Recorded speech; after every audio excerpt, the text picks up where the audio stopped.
Hello students, I am Grishma Dalal from Faculty of Pharmacy, Dr. Subhash Technical Campus. Today we are going to study about material of plant construction, what exactly you require for as a material to build a plant of pharmacy, right? This is 1.1, so please continue and stay tuned to the next video.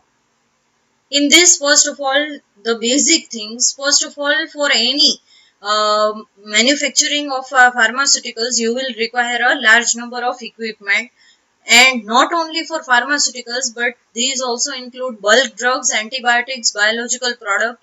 In addition, several accessories such as container for processing and packaging of finished product are also important. A wide variety of material can be utilized for the construction of equipment. The success or failure of any new chemical plant or in its improvement of existing facility depends on what? The three things. First is design of equipment, second is selection of material, and third is technique of fabrication. So these three are the most important key parameters that will decide success or failure of your new chemical plant or pharmaceutical plant. So, but this selection of material depends on various properties, like first of all, chemical resistance. Your material should have enough chemical resistance. Then next is structural strength. Next is resistance to physical shock, that is operating pressure. Fourth is resistance to thermal shock, that is operating temperature. And fifth is ease of fabrication. Sixth is cost, and last but not the least is maintenance. So these are some of the properties on which your material will depend, right? The selection of your material will depend on these parameters, which you have to be very careful. Don't worry, we will the every property we will see in detail in the coming video. First of all, we are talking about the factors that affect in selection of materials, right? So first of all, we are going to focus on chemical factors. The container of the equipment should protect the integrity of the container, right? So the first and the foremost, there are two things, that is number one, contamination of the product, which affects highly, and then next is influence of chemicals on material of the plant. Please listen very carefully. In chemical factors, there are at the same time content should not get changed the properties of the material with which the vessel is made. When there are in contact with each other, the effect may be understood in two ways. Number one, a content may react and thus get contaminated, which means there can be a reaction between the contents that are present in the material, and the whole material can get contaminated. Then second is the drug in the chemical may destroy the material of the plant. So you need to be very careful in selecting, or you can go through a check, try and error, right?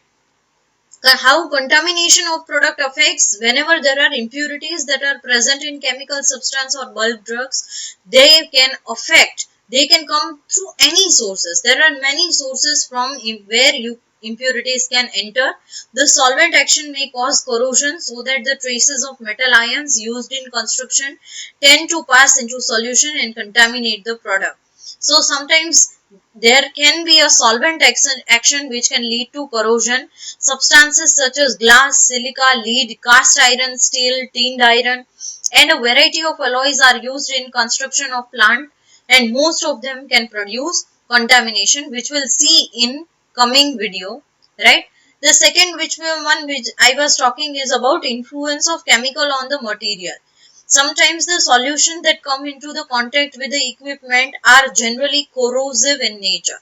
So the problem is with the solutions, right? In addition, sometimes equipments are also exposed to extreme pH, temperature and pressure, which can result into corrosion of the material, and that's why the material loses its strength and durability. Therefore, the life of the equipment will get reduced. So this is the second important factor that can affect. For solving this problem, the knowledge of material of plant construction greatly requires in providing a plant that will be resistant to attack of acid, alkali, oxidizing agent, tannins, etc. Right? The next factor that can highly affect our physical factors. There are not just one, there are not just two, but there are lots of physical factors. So please listen to it very, very carefully. Right? The first factor that affects physical factor is about strength. Any material should have enough strength so that it can withstand any kind of stress or pressure or rigors to which the material is subjected in the production. Iron and SS, that is stainless steel, can easily satisfy these properties. For example, in compression of tablet, dies and punches should have sufficient mechanical strength to transmit the applied pressure. Otherwise, tablets are poorly formed. Right? Now, next is mass. Mass, many times the equipment should be transported or moved from one place to another. This is possible when the material is light in weight, when other factors are satisfactory. Similarly, plastic material is employed for manufacturing of container for use of pharmaceutical and cosmetic on account of its light weight. As a result, the cost of transportation reduces. Next is wear properties. These properties become more important when there is a possibility of friction between moving parts. You have to be very careful in selecting materials. For example, during milling and grinding, the grinding surface is wear off. These material will be incorporated into powder as impurities. Such type of mills should be avoided. When drugs of high purity are required, the risk of contamination is more due to wear of ceramic or iron equipment. Right? Next is thermal conductivity. In chemical industry, several equipment such as evaporator, dryer, still, heat exchanger, etc. are used.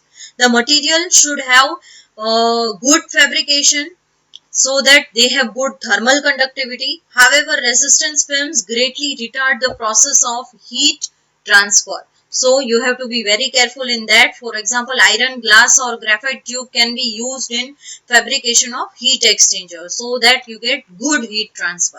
Right? The next is age of fabrication. During fabrication, materials can undergo like casting, welding, forging, machinization, etc. For example, glass and plastic can be easily molded from container of different size and shape. Glass can be used as a lining material for reaction vessels used in chemical industry. Iron and steel undergo various rigors or processing during fabrication. So you have to see that whether the material are easy to fabricate or not. Next is cleansing. Obviously, smooth and polished surface allow the process of cleaning become easy. Materials that can be obtained with such a finishing are ideal when scrupulous cleaning is necessary. For example, SS and glass are suitable for this purpose. Next is sterilization. In the process of parenterals, ophthalmic, antibiotic, biological sterilization is important, which is obtained by autoclaving. Material should be capable to withstand the necessary treatment using steam and pressure. So, you have to be very careful in selecting material when you go through sterilization. Next is transparency. Transparency is very important and useful property because it lets you any person to see. It helps to improve the visual observation of changes during a process. For this reason, many reactors, fermenters have borosilicate glass, which is highly in demand nowadays. And last but not the least is economic factors. Initial cost and maintenance of the plant must be economical. Here, the main concern is not simply to obtain the least cost material. Low wear qualities and lower maintenance may well mean that a higher initial cost is more economical in a long run. So, it is all about money, right? Now, coming to the next is classification of material for plant construction. You can pause the video to see, understand the chart given here. You can also jot it down in your notebook. Material of construction have metals, non-metals, ferrous. Again, metals are divided into two types, ferrous, non-ferrous. Again, they are classified into different types, which we will see individually all the categories. right? So please remember this. Thank you so much for paying attention. Please stay tuned for the next material for plant construction 1.2. Thank you.